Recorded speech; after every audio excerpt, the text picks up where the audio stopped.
Lakeisha. Lakeisha is here. Hello, my dear. I've got you on mute, but I have the chat available if you want to say something there. And I will share my screen in a second. Share. There we go.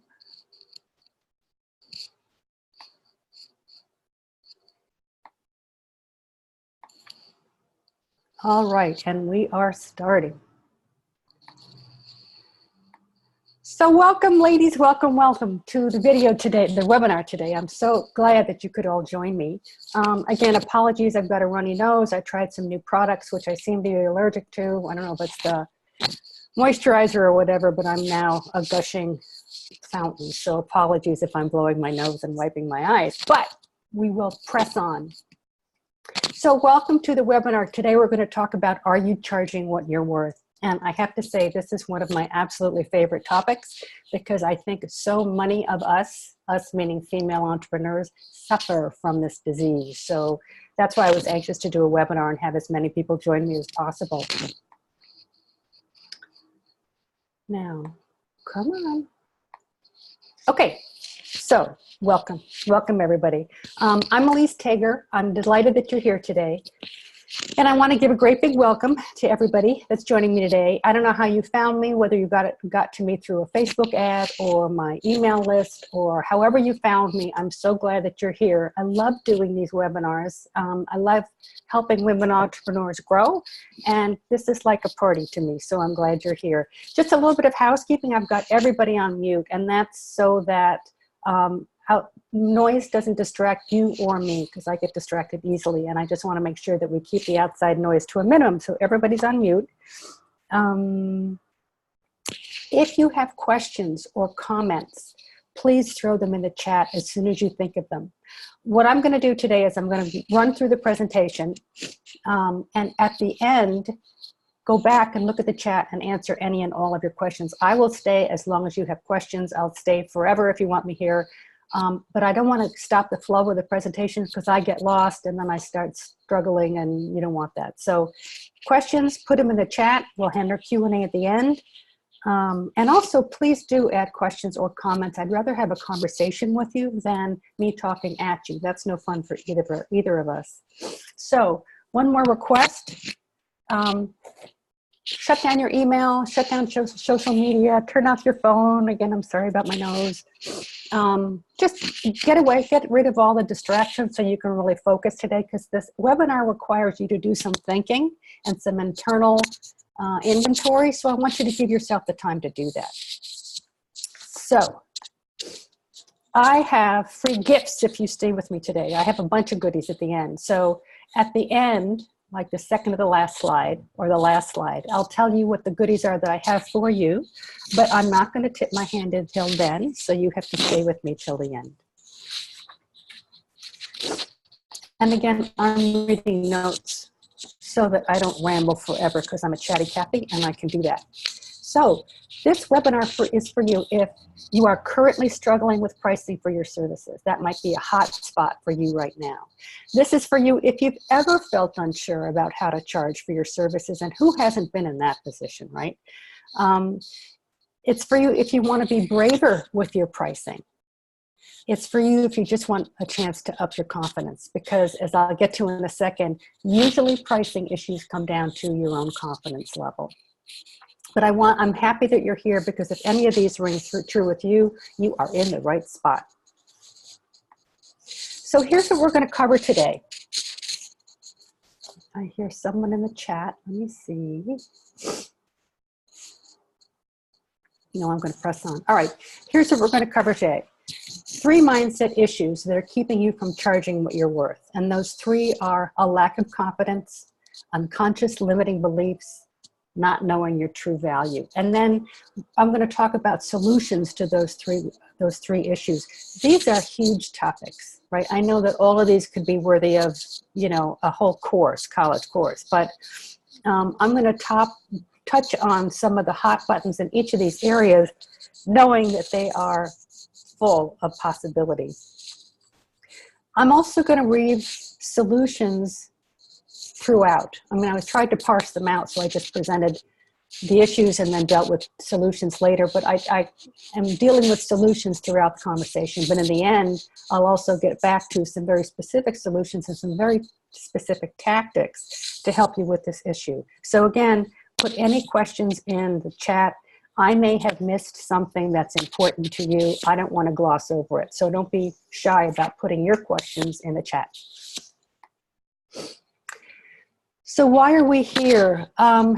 You know, I start every webinar and every presentation I do with this slide, or this concept anyway, which is most of our issues with our business are between our own ears, right? We are our own worst enemies.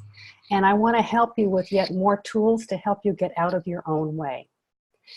I want to provide solutions for grappling with the hard stuff, right? It's very easy to talk about little tactical stuff like I need help from a VA and, you know, I need help with my online calendar. This stuff is deeper and harder to deal with. So I want to give you some ideas for how to grapple with these hard solutions. And then the last thing that I talk about all the time is that any of these issues, pricing is just one of them, but any of these issues, you have to perceive them as barriers to get over, not walls that are going to keep you stuck. So again, that's one of those ways that you can get in your own way, by giving up too easily and not knowing that everything is figure-outable, as Marie Forleo says. There's a solution to everything. You just have to have the mindset that you're going to find a solution and get over it. Barriers, not walls. So many of you here today know me from way back when, but some of you don't, and I'm so glad that you're here. So let me just take a little minute to introduce myself so you get to know me better, which is also the purpose of this webinar. I'm a business coach for ambitious female entrepreneurs with a special focus on helping solopreneurs become the true CEOs of their booming business. And I have an upcoming course in October called Solo to CEO. I'll tell you more about that in upcoming emails, but I don't want to focus on that today. But I've spent 10 years helping women to clarify their vision, map a growth strategy, and achieve their goals. I've been running successful businesses for 20 years. I had a media buying agency for about 11 years, focusing on lead generation and social media strategies. This is my 4th business, so I am an entrepreneur to my core, and really feel strongly about being an entrepreneur. I think it's a salvation for a lot of us. I've been a speaker, a trainer, and educator on online marketing. I was the West Coast Director for Constant Contact in California, Hawaii, and Nevada, which gave me the opportunity to present in front of hundreds and hundreds and hundreds of solo and entrepreneurs and really get a feel for what their pain points are, how they're struggling, how I can bring something to the table for them. So I've had a tremendous amount of exposure to entrepreneurs out there. So I have a lot to bring to you, which is why, again, I'm glad to do these webinars.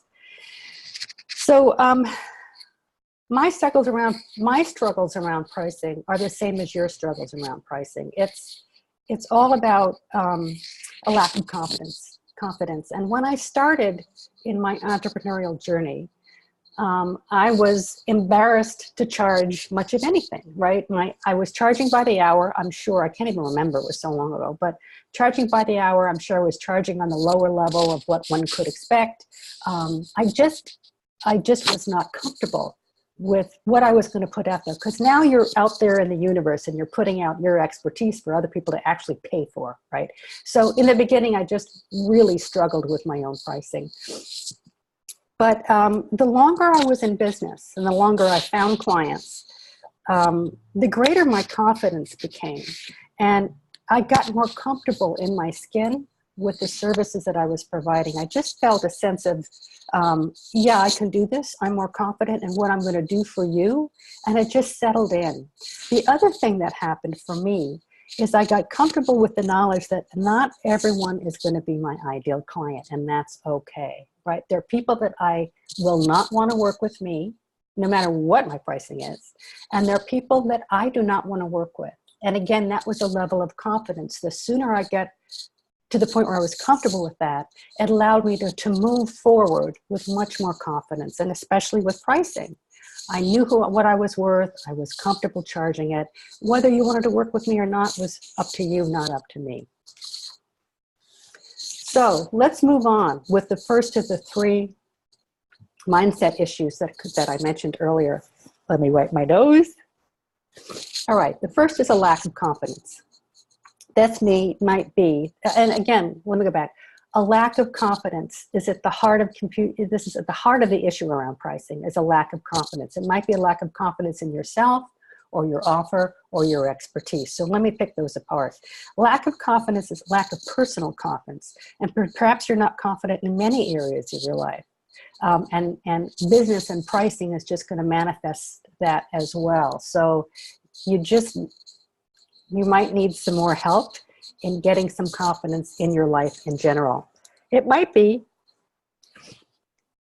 that your offer is giving you pause. And by offer, I mean anything from not just what you're charging for your services, but how you're charging for them. What are your services? What kind of formats do they fall into? What kind of products are you actually putting out there in the marketplace? So again, as a coach, it might be that I'm offering a 6-week package or a 12-week package or a 3-month mastermind or a 12-month mastermind. That's an offer, right? That's the thing that you're selling. You could be waffling about the offer itself, let alone the pricing, but the offer itself might be giving you pause. So I just want to say again, a little bit of a solution here before we move on. Just know that with your offers, no matter what business you're in, you're never going to get it right the first time out of the gate. You just aren't, right? The process of being an entrepreneur is testing and retesting and learning from what you're doing. So a test and iterate kind of thing. So you're going to put out there your first attempt at your offer, and then you're going to tweak it. It's going to evolve. And in that, knowing that, give yourself some grace and allow yourself time to mature so that you can tweak and make better whatever it is that you're offering. This give yourself some grace and allow yourself to mature is a theme that I'm going to bring up a lot. Because again, a lack of confidence has to do with being hard on yourself. And so my own overall comment is be kind to yourself. Give yourself some grace. Get grace. Give yourself time to mature into your business. Take some time. Okay, the third thing is if you feel you don't have the right or enough degrees or certification, you're really not trusting your own expertise. So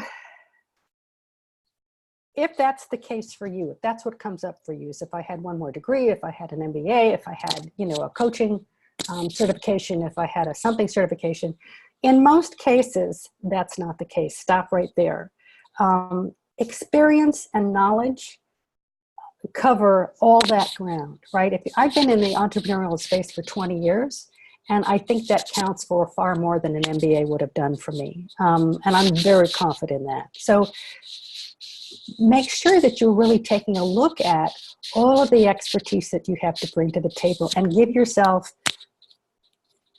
credit for how you got to where you are today. Give yourself the credit that you are due. So moving on to a lack of confidence. Make sure also, again, this goes back to mindset, initial mindset in your business. Make sure that you are of a growth mindset rather than a fixed mindset. I don't know if you know the work of Dr. Carol Dweck. She did a fabulous TED Talk on growth mindset. And the difference between a growth mindset, a fixed mindset says that you come into the world with everything you have to work with, right? You were born with a certain set of skills. You were born into a certain family. You were born, everything that you have to work with is fixed. A growth mindset is the opposite of that. Everything is possible. Anything is possible if you just give yourself a chance to grow and mature into your business. So that's a growth mindset. And I'm sure you've met people in the world who had a fixed mindset, and you know people around you who have a growth mindset. So put in that, make sure that you have that growth mindset in everything that you're doing, and you will be on the route, you'll have the right groundwork. You can apply a similar strategy to banish stubborn thoughts that keep you stuck by reframing negative self-talk. So this, I'll deal with this in the next slide, but a growth mindset, again, gives yourself permission to be doing the exploring you need to do to get to where you want to go. A fixed mindset would be, I either know it or I don't, and then beat yourself up for the stuff that you don't know. Don't be that person. It does nothing for you. So wear that growth mindset well. Part of the things that Carol, Dr. Dweck talks about is reframing negative self-talk. That begins with statements like, I can never, or I can't, I'm no good, etc. She says, be wary of that. And that's my very next concept. Are you talking yourself out of confidence? So I want to spend some time here because this is really important. Watch your language. Tackle this problem by becoming aware of the self-talk that sneaks in to tell you that you are less than the people around you. Do an audit for the next day or week about the thoughts that are going through your mind and how many of them are self-deprecating. How many of them are beating yourself up? How many of you are saying to yourself, I'm not as good as, or I couldn't possibly be, or think this through, or think about this. And it's not just words that you say out loud, it's words that you say to yourself.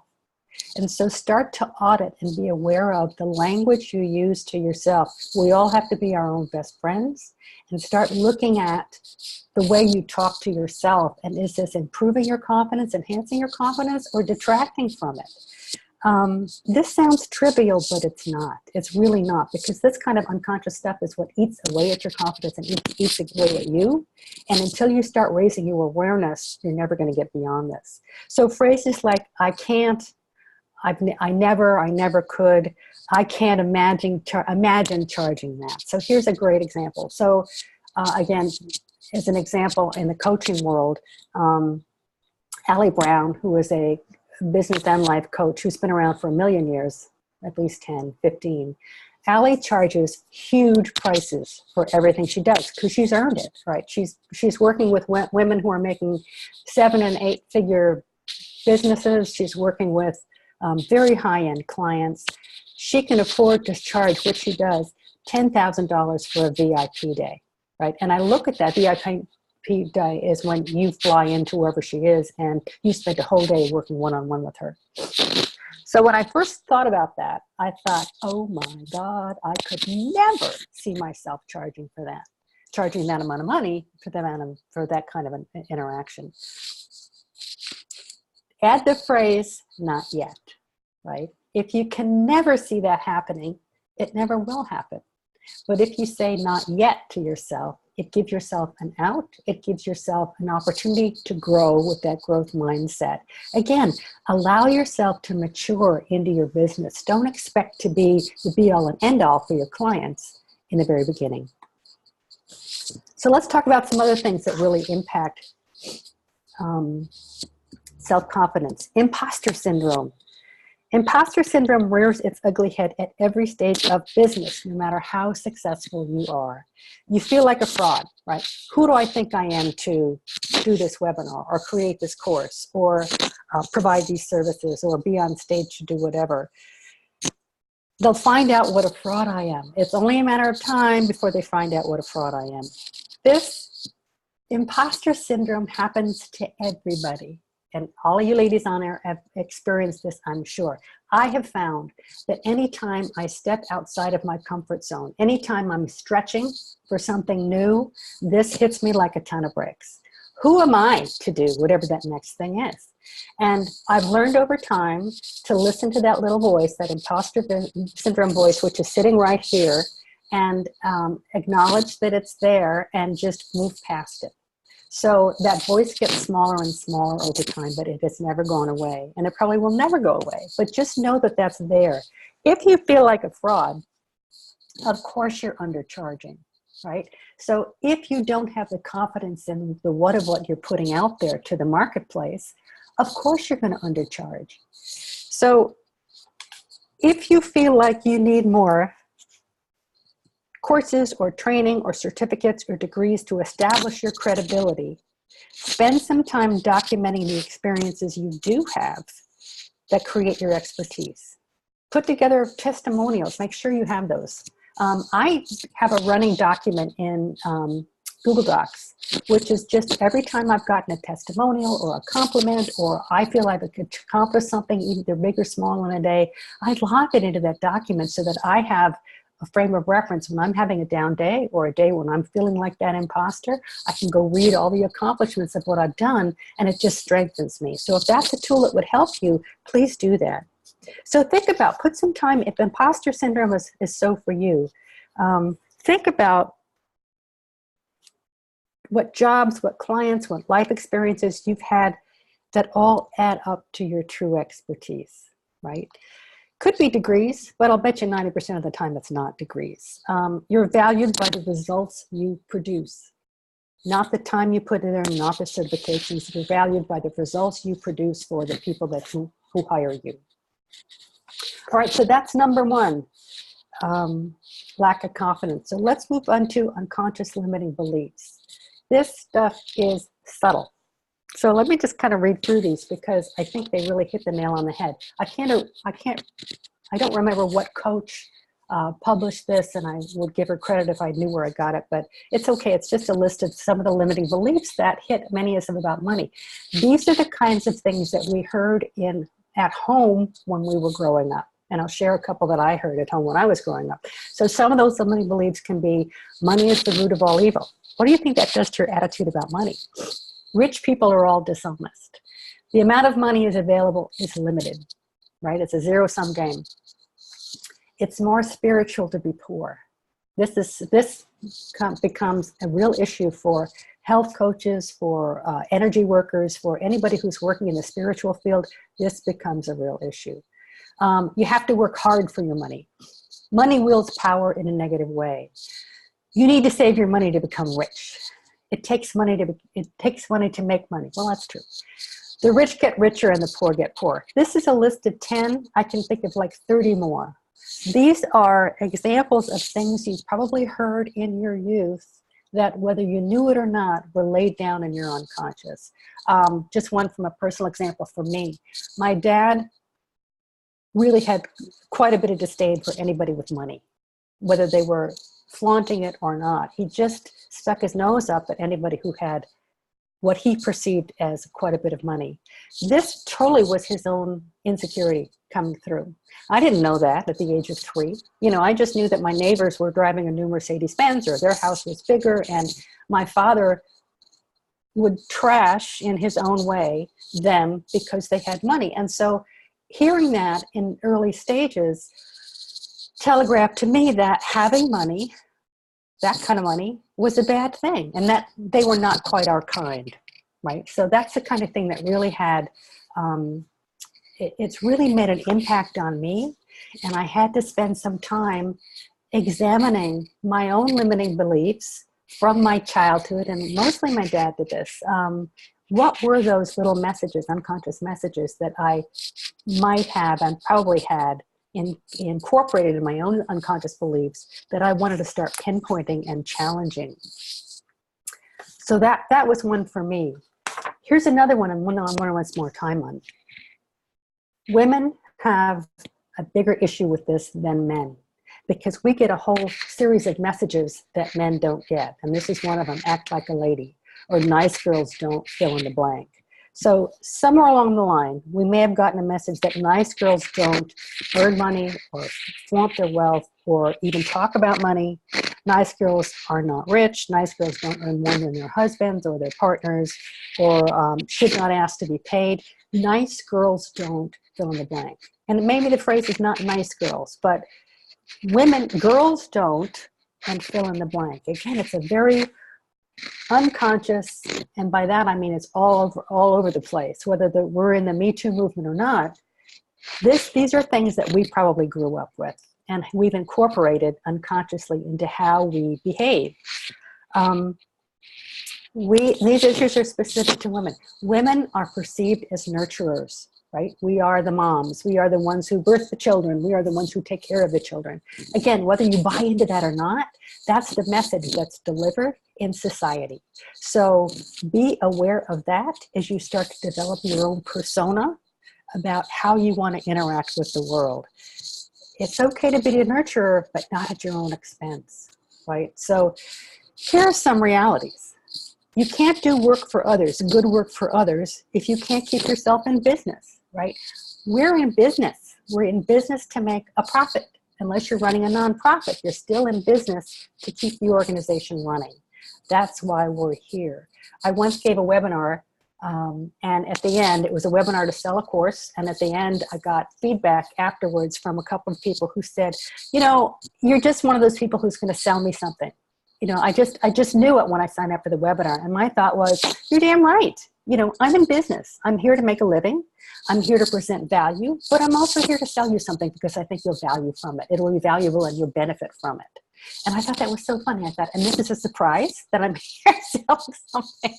So be aware that nurturing is nice, but you're here to make a living. And you won't do good work for others if you can't keep yourself in business. Underpricing sends a bad signal. This is another reality. Think of your own buying decisions, right? Every time you go to buy something, what's a pair of socks or a fabulous new purse or some coaching or a course or a piece of equipment for your office, any of that, there's always a low, a medium, and a high range, right? And it is rare, I think, that we go for the low end, because the low end price is often a proxy for quality. And when you put yourself at the low end, it signals that you're not sure of your value, or the value just isn't there.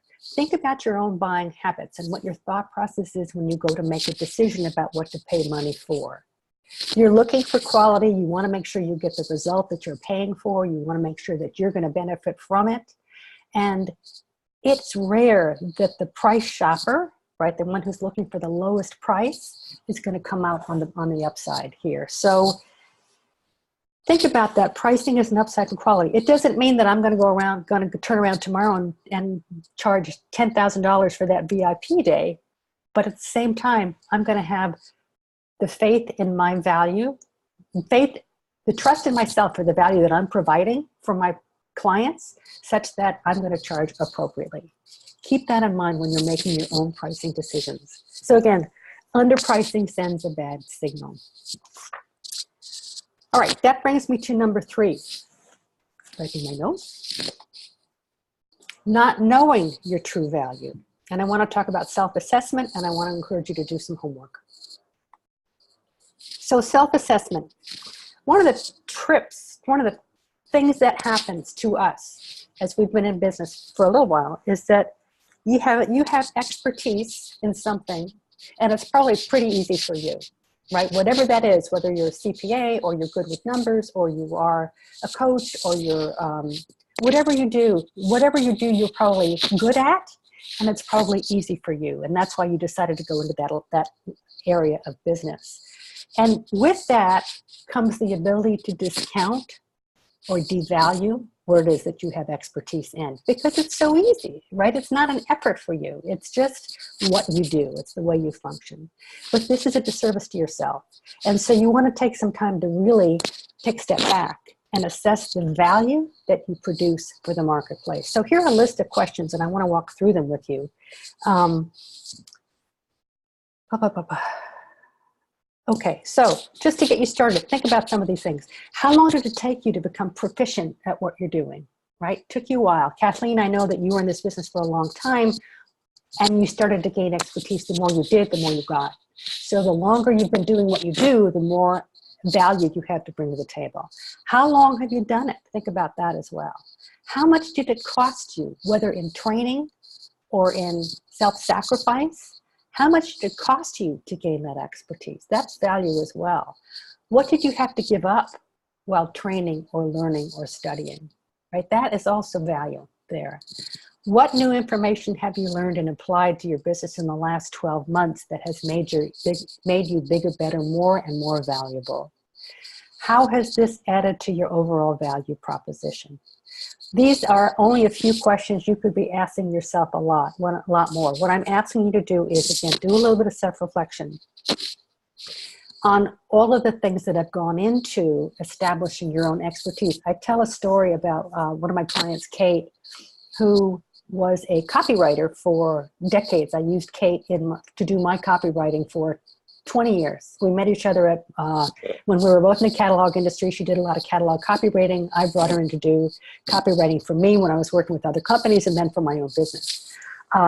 At some point, 20 years in, Kate said, I'm all done with being a copywriter. I'd like to become a writing coach. And she hired me to help her become a coach. And she said, I don't know who I am to think that I can teach writing, right? Who am I?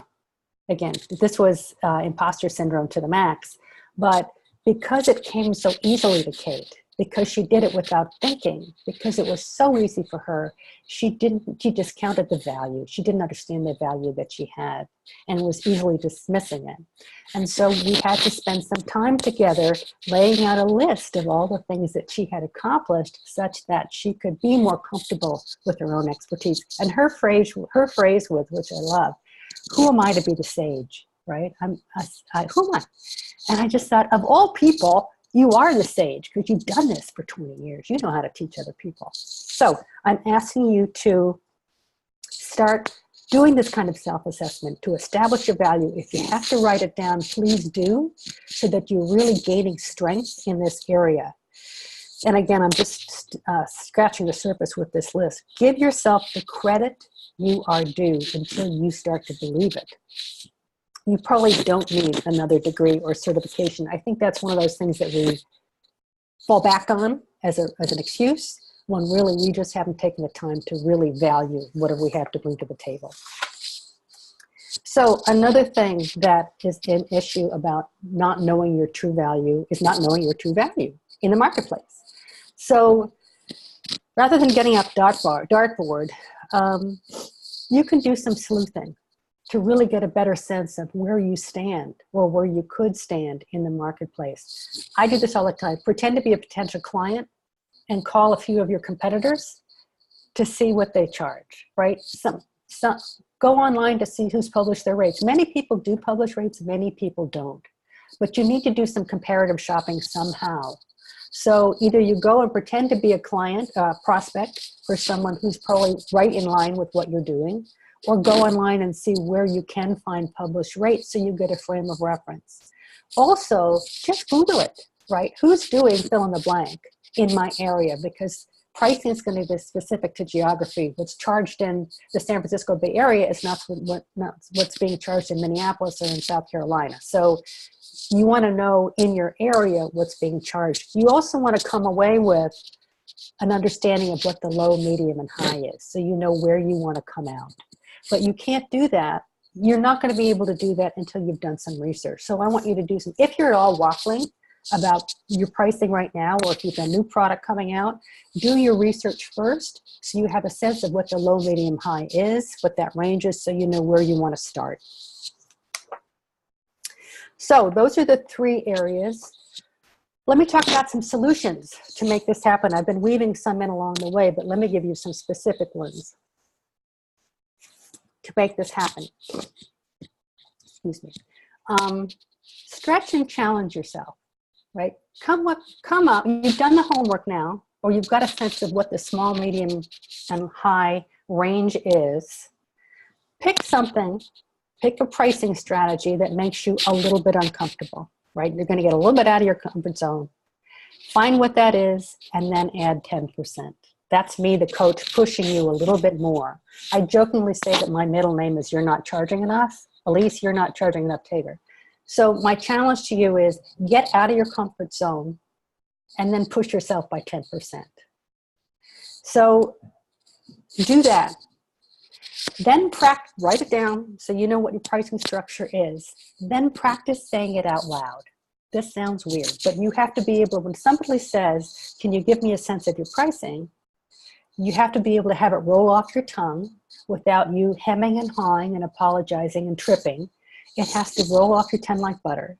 So write it down, articulate it in a sentence or in some structure that you can say easily, and then practice it. This sounds so stupid, but you want to be comfortable quoting the prices that you're going to pick that are 10% higher that you were going to charge in the first place. And then the last thing is try it on a trial basis. right? So the next time someone comes to you for a quote, quote them that uncomfortable plus 10% rate and see how it feels. See how it feels, even if they do or they don't buy it, right? Try it on for size for a while. You'll get a sense from the marketplace whether you're really out of line or if you're just, again, the right customers haven't found you yet. You'll get a sense for this. But the thing to keep in mind is, unless you've got hard copy collateral where your prices are published, you can change your pricing every time you go to market. So the next week when someone says, what are your prices? You can change them. So don't fall in love or be afraid of that fear plus 10%. Try it on for size and see how it feels to you.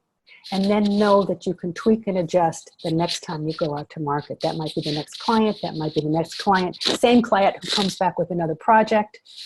Don't be afraid to change it, you can. So here's some more solutions. This one's a little hard to explain, but bear with me. Stop personalizing. You are a person and you're a company. Most of us on the call today are entrepreneurs. Most of us are solopreneurs. Barb, I know you're not a solopreneur, but we tend to represent our brands. We tend to be the outward appearance of our companies. But keep in mind, there's a lease taker over here, and there's a lease taker consulting over here. They're not the same, right? I have a business that has its own personality, persona, and reason for being. Stop personalizing. Create some distance. Pretend you're talking about someone else when you're talking about your company. Don't get so emotionally involved that you can't deal with business issues as a business, because that's what you are. So my friend Nikki Roush is a sales coach. She's called the Sales Maven. She has a great website. I think I turn to her for all things sales. Nikki has a great exercise that she puts you through, which is, again, aside from this practicing your pricing, on a sales call, or when you're in a discovery call, when someone asks you your pricing, be sure you can deliver that pricing as if you're delivering the weather, right? It's 70 degrees today.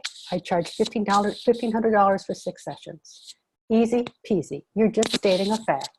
And again, as she says, you want to make sure that you're so comfortable that you don't skip a beat when you say that. So then that happens by creating some distance, right? Some emotional distance. A last thought that I had to learn this big time. So don't impose your money anxiety or assumptions on your client. So what do I mean by that? You may be assuming that your prospect can't possibly afford to pay the fees you would like to be charging. So you don't charge that much in hopes of getting a yes. But really, you're not a mind reader. You have no idea, unless they've established you up front, this is what I can afford to pay. And that frequently is not part of the conversation. You cannot assume anything about what your prospect can afford to pay. Don't make any assumptions. In fact, what your client can or can't afford is none of your business. It's none of your business. What is your business is establishing a very solid price for the very valuable solution that you're going to provide for that person. That's where you can be solid in your pricing. If they can't afford you, quote unquote, that's their decision, not yours. It's none of your business. And let me give you an example of this that embarrasses me, but I'll tell you anyway. So a couple of months ago, I pitched another woman entrepreneur in my coaching services. And it was just a strategy session, which was $250 for an hour. And I felt she could really benefit from some very specific help from me. She knew she could benefit from some help from me, but she just said, after we've had the discussion, I quoted her my price, and she just said, I just can't do that. And I started to launch into, well, I could make it cheaper and I could give you a payment plan and yada, yada, but I kept my mouth shut because I thought I have to pay attention to my own directions here. I came to find out that a month later, she had signed up for an extremely expensive coaching package with one of my competitors who does an excellent job. I have no debate about that. But she was charging 20 times what I had quoted her. So something shifted for her, right? And it was silly of me to have withheld. I would have given her the whole package, but I assumed she couldn't afford me. And it turns out she made a decision that she wanted to go in a different direction for a variety of reasons, and that's what she chose to do. Don't assume. Don't impose your own anxiety on other. Don't make assumptions about your prospects. The ones who don't see and respect your value won't become your clients. Period. End of story. Right? So you're basically, and that's we're going to talk about next, working with the right clients. The ones who don't see and respect your value won't take you up on your offer. It really is that simple. So that gives me into my next concept. Work with the right clients. Are the clients you're working with in general the sort of clients who will pay you for your value, or are they looking for cheap and cheerful? Right? Are they looking for the lowest in that small, medium, and high range? Are they the ones that are looking for the cheapest? Or are they the ones who are really going to value you? And I think I've said in my Facebook group, the Solopreneur to Entrepreneur, I've done a couple of Facebook Lives. One of the things that you have to be aware of is that you're in control of your business. You're in control of who you choose to work with, right? Not every client will want to work with you. You will not want to work with every client. So you want to be comfortable making sure that it's a good fit. So when you're doing a discovery call, when you're meeting a client, when you're sending out a proposal, before you even start that process, try to assess whether this is a kind of a client that you would want to work with, right? You're in charge here. So if they're looking for the cheapest deal, hopefully you're not it and you want to move on. This might seem challenging at first. In the very beginning of our businesses, we're probably looking for anything that breathes, to pay us. We're willing to pay us anything so we can get our business going. But most of you on the call have been in business for a while. And so you should not be in that place any longer where you're just willing to take anybody who comes over the transom. This might seem challenging at first, but paradoxically, very often it turns out that the clients who are particularly price focused are usually the ones who are the most troublesome. Haven't we all had that experience? So hold your head high about your value when you're considering not just how you price yourself, but who you want to take on as a client and who you want to approach as a client. And be comfortable enough saying no that you can attract the right client. Last thought. Is this my last thought? Yeah. Stop comparing yourself to others. So this is where the lack of self-confidence comes in. If I were to compare myself to Allie Brown, who's been in business for, I think, 20 years as a coach, if I were to look at her and her pricing and all of her expertise and compare myself to her, I would feel horrible. You can't do that. Look at your competition for inspiration, pricing to strive after what they're doing, not to make you feel bad about yourself, right? They're a point of comparison. I'll get there eventually. I'm not there yet. Where are they in their business trajectory, right? They might be light years ahead of you. Don't compare yourself. You are where you are in your business, and that's okay. Look for inspiration for stretch goals in regard to pricing. Look for inspiration, right? Are they giving a course with 6 modules and they're charging $9.97 where you're only charging $3.97? Maybe you better think a little bit more about that. Maybe you are undercharging. So look for inspiration and stretch goals, but don't negatively compare yourself with others. It's a losing proposition to compare yourselves to other people. Remember that phrase that Carol Dweck says, not yet. You're not there yet, not yet. So stop comparing yourself to other people and finding yourself negative. So what brought you here today? To the webinar? Are you facing obstacles that you feel are insurmountable, whether it's pricing or something else, right? And looking for some help or some answers. Are you in a state of constant worry about your business, either cash flow or revenue coming in, or are you finding that you're just sitting there frozen because you're stuck? Do you not know how to put one foot in front of the other and move on? If any of this is you and why you came today, I have an invitation for you. I can help you. So again, in case you didn't know, I'm a business coach, and this is exactly what I love to work with women entrepreneurs on. I have several coaching packages that I can talk to you about. One is a 6-session package, another is a 12-session package. If this sounds like, if you would like more of this kind of help from me, I would love to have a conversation with you. There's something that you can look at. There's a link there where you can schedule a call with me. We can explore what you need, what I do, see if we have a fit. The next thing is I have a gift for any of you who have signed up for the webinar. I want to give you the opportunity to sign up for a 1-hour strategy session with me for $97. Again, I usually charge $250 for an hour, but because I want to thank you for showing up for the webinar and staying with me, they're only $97. So this is the link right there to sign up for that reduced price strategy session. The way these work, and Kathleen, I know several of you on the call have taken strategy sessions with me. I ask you to fill out a questionnaire where you identify 2 or 3 things that you really want to cover on the call. And that's what we'll focus on the call. I work with you and give you some really tactical coaching suggestions on those 3 issues. So by the time you finish that call, you've got real marching orders on how to proceed. So that I'd like to offer to you for $97. Also, Solopreneur to Entrepreneur Facebook group, come on over, sign up. There's a lot of good conversation that's happening over there. I'd love to have you join us. And then lastly, I do have a real life freebie for you, which is a link to download my Solo to CEO 5 steps that are just going to map out some of the mindset issues that will keep you from growing. And so you'll get that link in an email that I'll send you later today, so you can sign up for that if you want it. So that's it for me. I am going to get out of screen share now, if I can remember how to do this.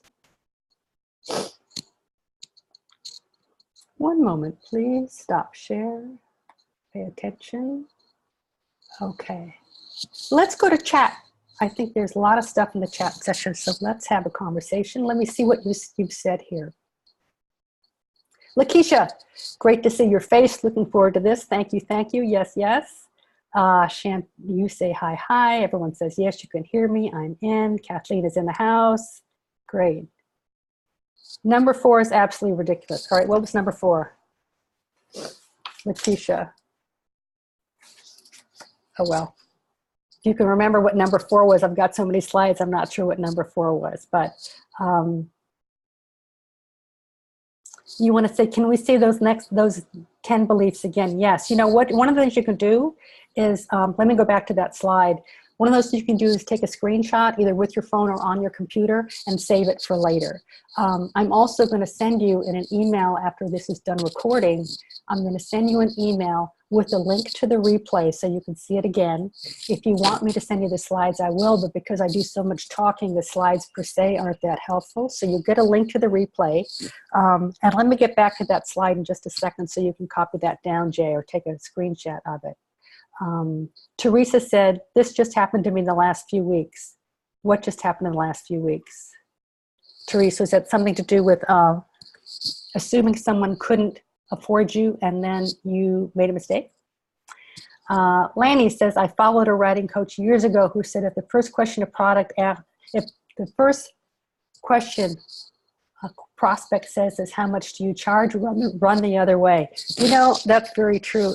As I've gotten older, I've gotten much more sensitive to my red flags, right? I'm much more intuitive about who's going to be a pain in the ass.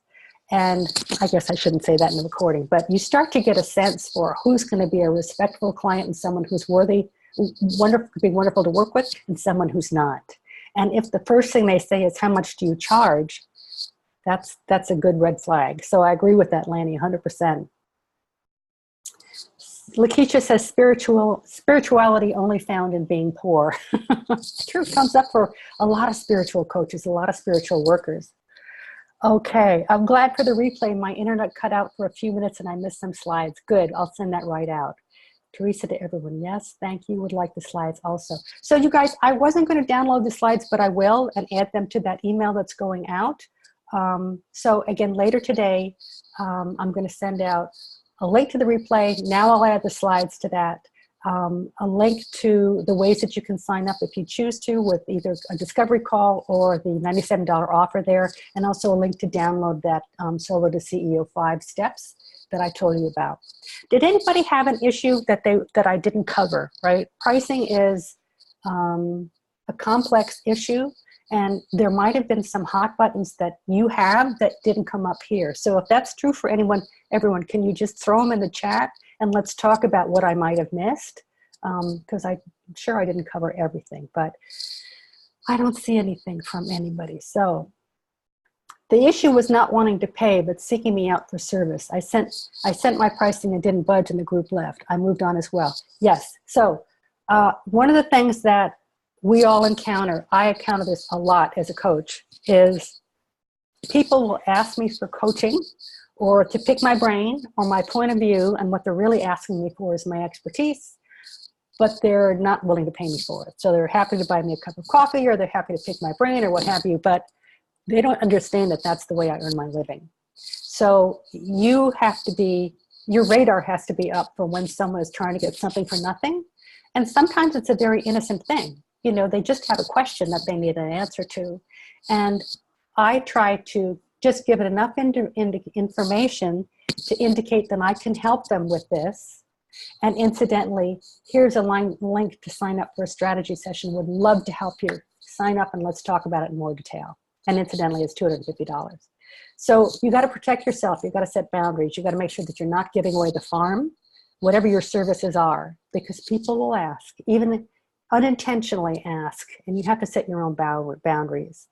So Lakeisha says, I Googled pricing for editing services, but this time looked specifically at Sacramento, and I'm still on point with my competitors. Good. So thanks for that advice. Yes, yes, yes. Good, Lakeisha. So again, it's very territory specific.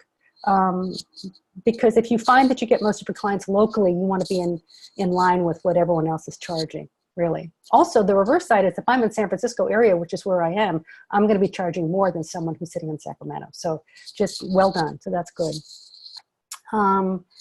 Chantel says, yes, I'm learning that. It's been hard for me to stop giving stuff away because I want to be helpful. Yes, my dear, that's the whole nurturing thing right there. We want to be helpful. I mean, most of us, that's our basic tendency, is to try to be of help. But again, here's you, the person, and you, the business. And the way you earn your bucks is by selling your expertise. So this is where separating yourself is important. Right? Be kind in another way. Be kind by giving them a sentence or two of help, and offer them invite them to join you in another way so that you can get paid for your work. Barbara says, I do a lot of outbound marketing. Is there a percentage of time that we should spend on that? Ooh, that's a good question, Barbara. So standard rule of thumb is, and I don't know if I believe this or not, is 20% of your time should be spent in marketing mode. You know, Barb, you're the CEO of your business. My guess is that an awful lot of the new biz dev is generated by you. I could be wrong. Maybe you have a sales team, but a good starting point is 20% of your time. Your time should be spent in outbound marketing and new biz dev. I don't think that's out of line. Woof, 80%. You spend 80% of your time, and maybe that's appropriate. I mean, again, we talk about moving from solo to CEO. If you really are going to be in the CEO role, your job is to be the hunter, right? You go out in new biz dev mode, you're the one who's going to bring in the clients, and the rest of the team is going to service that. Maybe that is 80%, and maybe that is exactly what you should be doing. I know from knowing you that you take care of the team culture and developing the vision, and you're a great leader in that respect. You take the time to make sure your team is knowing what they have to do, that you're a good leader, that you provide opportunity for growth. You've got that down. So maybe it is that 80% of your time, Barb, it's appropriate for you to be doing new biz dev. The 20% is for other people who maybe aren't in that slot yet. Okay, anybody else? Oh, Barb, that was private. I'm sorry, and I said that to everybody else. Anybody else have a comment or something I didn't touch on that you'd like to talk to me about now? Because we have a few more minutes left. Really, really, if there's anything that's in your way as far as pricing goes. Anything around confidence you want to talk about. Anything about establishing competitive worth. Any other topics that you want to throw out there, I'd love to talk to you. Going once, going twice. Jay says, thank you very much.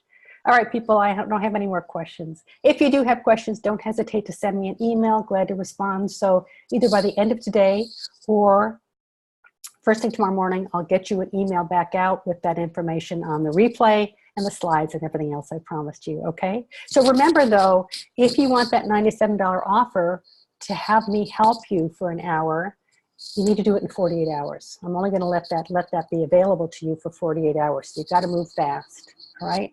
I think we're done. Ladies, thank you so much for joining me today. I just love doing these. It was so nice to see so many of you here. So thanks for joining me. Have a great rest of your day. Bye.